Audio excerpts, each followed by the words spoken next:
Jai Gurudev.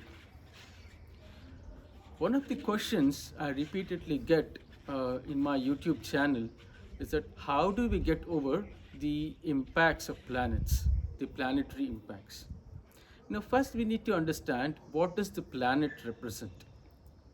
We all have impressions that we call it as karma. Now, how do these impressions get created in our consciousness? You know, Whenever there are any situations that we deeply get involved, we deeply like or we deeply dislike, cravings, aversion, somebody has appreciated us. There's some good work that we do, some bad work we do, some situations, some circumstances. All these things throughout the ages, for lifetimes together, they have created many impressions in our consciousness. Now, these planets, they just represent the screenshot or a snapshot of all the impressions that is present in us. That is what the planets depict in us. Now there are 9 planets and 12 constellations. When these 9 planets go around 12 constellations, they produce 108 different effects, different vibrations. Now, if you observe in any Japamala, there are 108 beats. Actually, there are 109 beats. Now, 109 means 9 into 12. So we generally chant any mantra for 108 times to increase the benefic aspect of any planetary vibration and to decrease the malefic aspect of any negative vibration of the planet. Now, we all know that there are 7 levels to our existence. The body, breath, mind, intellect, memory, ego, and then the self. Now, all the effects of the planets are only up to the level of ego. Now, the more egoistic we are, the more the planets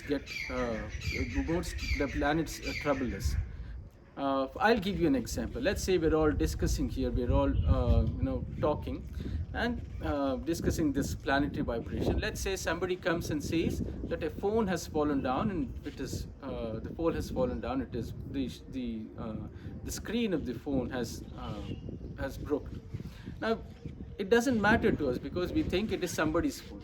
But when I find out later it is my phone, that is when I get disturbed. Yeah. So the situation is the same. The phone has fallen down, but when I attach me to the phone, it is my phone, me and mine, which is ego. That is when the karma gets created in us. That is when we get disturbed. That is when the impression of the phone falling down has created something in our consciousness. Therefore, once we transcend the ego, once we transcend the level of ego, and once we are firmly established in the shell, no planetary vibrations can affect us. Now, the first thing that we can do is have devotion. Now, we call it bhakti. Now, intense devotion towards God, towards Guru, will take us out of... Devotion is pure love. So, love is... wherever there is love, there is no ego, right? So when we transcend ego through devotion, and when we are established in the self, that is also that is when no planetary vibrations can impact us. Now there is a story. Now if somebody was supposed to be killed through an arrow, now instead of taking the head, the arrow took away the hat. So that is what the grace of the Master, grace of the God does to us. It's called the Krupa. So through Krupa, we can transcend the ego.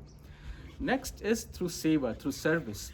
So whenever we are deeply involved in helping others, in spreading knowledge, in charity, in donation, then there is no me and mine there, right? So we are deeply concerned about other people's problems, how to help people get out of problem. That is also when we transcend the ego. The next is deep meditation. When we transcend space and time, in meditation also, we transcend the ego and we get a glimpse of self.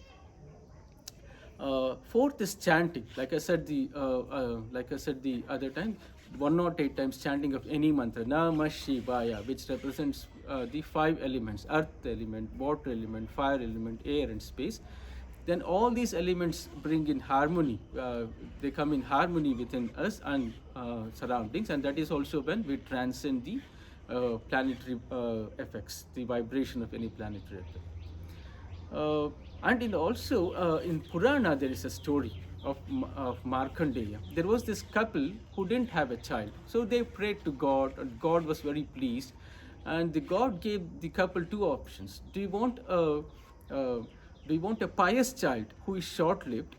Or do you want a wicked child, a bad child who will live for a long time?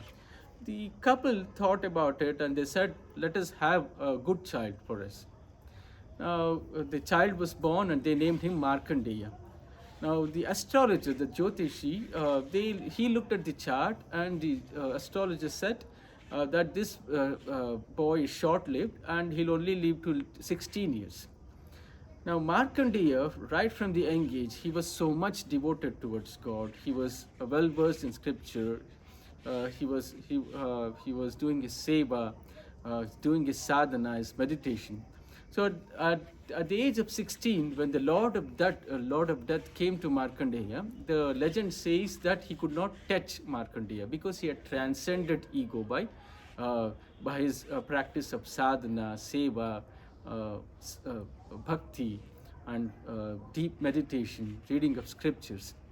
So the grace of the God, the grace of the Master, service, chanting, meditation, all these things will help us transcend the effect of any planetary vibrations. Jai Gurudev.